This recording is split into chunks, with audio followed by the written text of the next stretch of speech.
NDA में शामिल हो सकते हैं शरद पवार, महाराष्ट्र सियासत को लेकर सूत्रों से खबर। बीजेपी के ऑफर वाले आरोपों पर बोली एनसीपी सांसद सुप्रिया सुले, कहा मुझे कोई ऑफर नहीं मिला।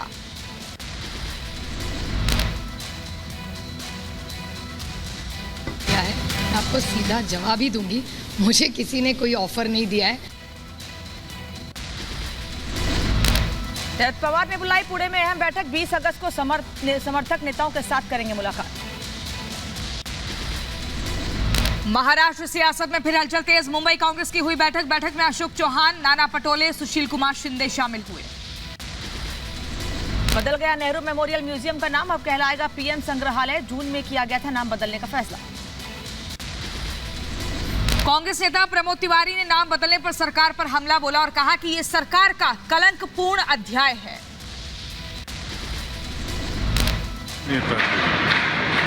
इतना योगदान दिया, आज उसी प्रधानमंत्री के रूप में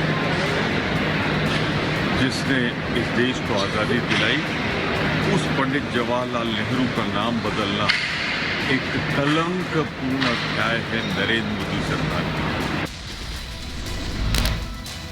बीजेपी नेता शहजाद पूनावाला ने गांधी परिवार पर साधा निशाना, कहा कांग्रेस में देश से ऊपर एक परिवार।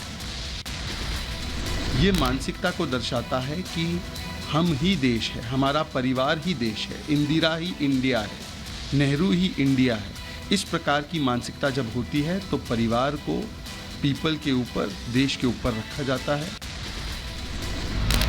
नेहरू मेमोरियल म्यूजियम का नाम बदलने पर छिड़ा राजनीतिक संग्राम, कांग्रेस नेता उदित राज ने नाम बदलने को लेकर बीजेपी पर हमला बोला।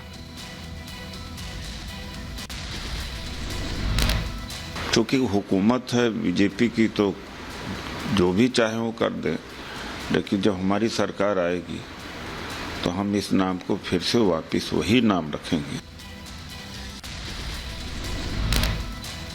बीजेपी सांसद रविशंकर प्रसाद का कांग्रेस पर हमला, कहा मोदी और कांग्रेस की सोच में बहुत अंतर, मोदी जी ने संग्रहालय में सभी पीएम को जगह दी। कांग्रेस पार्टी और जयराम रमेश की सोच और नरेंद्र मोदी की सोच में एक बुनियादी अंतर है। वो एकमात्र सोचते हैं कि जो हैं वो नेहरू जी हैं, परिवार है। बीजेपी नेता मुख्तार अब्बास नकवी के नाम पर विवाद को लेकर कांग्रेस पर बोला हमला और कहा कि एक ही परिवार ने देश के संसाधनों पर अपना कब्जा जमा लिया है। एक ही परिवार ने, जिसे कि आप नेहरू परिवार कह सकते हैं, बाद में उन्होंने गांधी परिवार बन गए, उन्होंने देश के संसाधनों पर अपना जन्मसिद्ध अधिकार और कब्जा जमा लिया।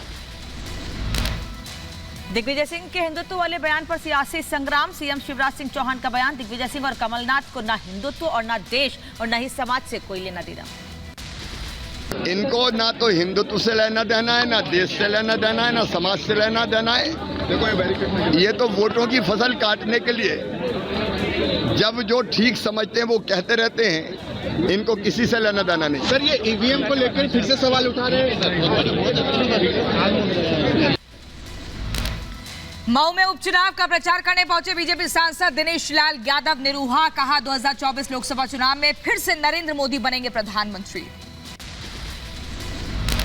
मुझे लगता है कि 2024 में पूरी तरह से जनता तैयार है प्रचंड बहुमत से एक बार फिर से नरेंद्र मोदी जी को प्रधानमंत्री बनाने के लिए। पूर्व प्रधानमंत्री अटल बिहारी वाजपेयी की 5वीं पुण्यतिथि आज, पीएम मोदी ने सदैव अटल समाधि पर अटल जी को श्रद्धांजलि दी। राष्ट्रपति द्रौपदी मुर्मू, उपराष्ट्रपति जगदीप धनखड़ ने भी अटल जी को श्रद्धांजलि दी, नम आंखों के साथ नमन किया।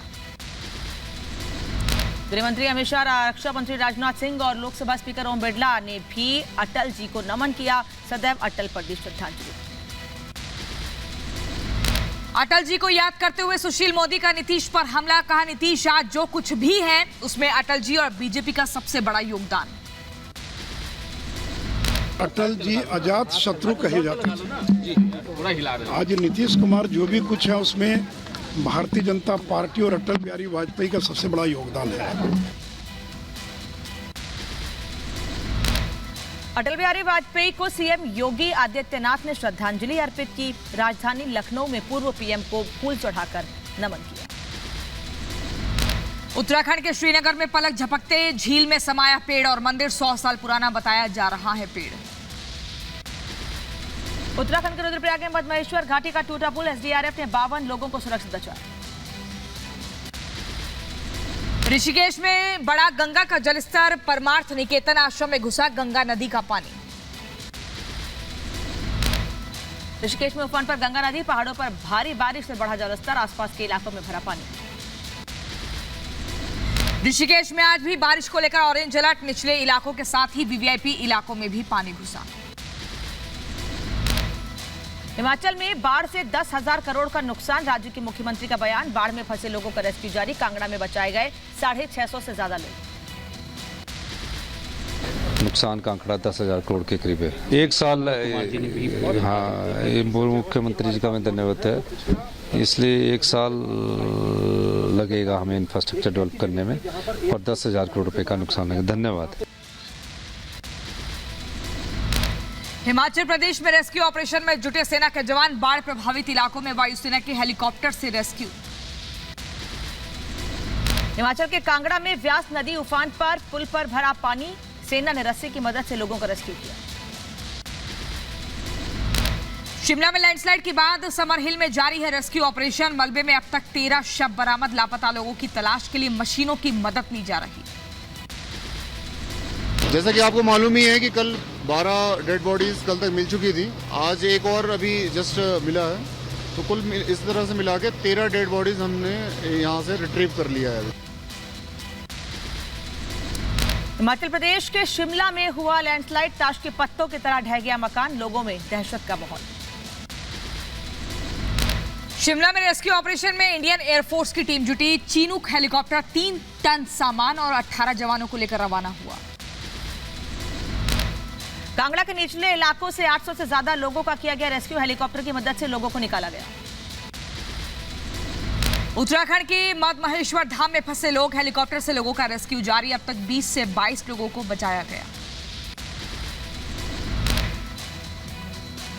हिमाचल प्रदेश में भारी बारिश से तबाही, लैंडस्लाइड और हजारों की संख्या में लोग फंसे हुए हैं, लेकिन अब तक जानकारी ये मिल रही है कि 56 लोगों की मौत हुई है। राजधानी दिल्ली में फिर बढ़ा यमुना का जलस्तर, दिल्ली के लोहे वाले पुल से तस्वीरें सामने आई। पंजाब के गुरदासपुर में भारी बारिश के चलते टूटा बांध, एसडीआरएफ की टीम ने चलाया बचाव अभियान। पंजाब के रूपनगर में बारिश की वजह से गांवों में पानी, लोगों की बड़ी मुश्किलें, तस्वीरें सामने आई। मुरादाबाद में 1 दर्जन से ज्यादा गांव में घुसा बाढ़ का पानी, किसानों की सैकड़ों एकड़ फसल पानी भरने से बर्बाद। गांव में सड़क पर चारों ओर पानी भरा है, लोगों को आने जाने में दिक्कतों का सामना करना पड़ रहा है। मिथिलेश भाटी को महंगा पड़ेगा, सचिन को लप्पू और झिंगुर कहना, भाटी के खिलाफ लीगल एक्शन की तैयारी। सीमा के वकील एपी सिंह ने 3 लोगों को भेजा मानहानि का नोटिस। एपी सिंह ने कहा कि पति पत्नी के रिश्ते को बदनाम किया गया।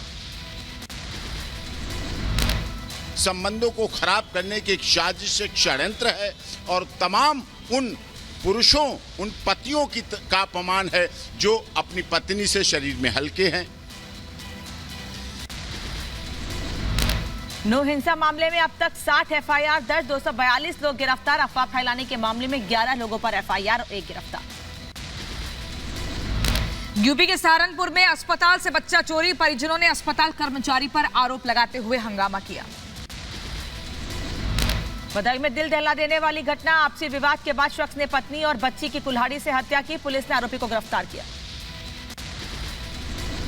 दिल्ली में 11 साल के बच्चे की हत्या का मामला पुलिस ने सुलझाया, क्राइम ब्रांच ने आरोपी महिला को गिरफ्तार किया। इंद्रपुरी में 10 अगस्त को 11 साल के बच्चे की गला दबाकर हत्या हुई थी। हत्या के बाद घर के बेड में ही शव को छिपाया था। यूपी के गाजियाबाद में सामने आई पुलिस की गुंडागर्दी, एक शख्स को सड़क पर गिराकर पीटा, कांस्टेबल पर एफआईआर दर्ज, सस्पेंड भी किया गया। उत्तर प्रदेश के मैनपुरी जेल में कैदी की मौत से हड़कंप, 1 महीने में 3 विचाराधीन कैदियों की मौत से जेल प्रशासन पर सवाल उठे।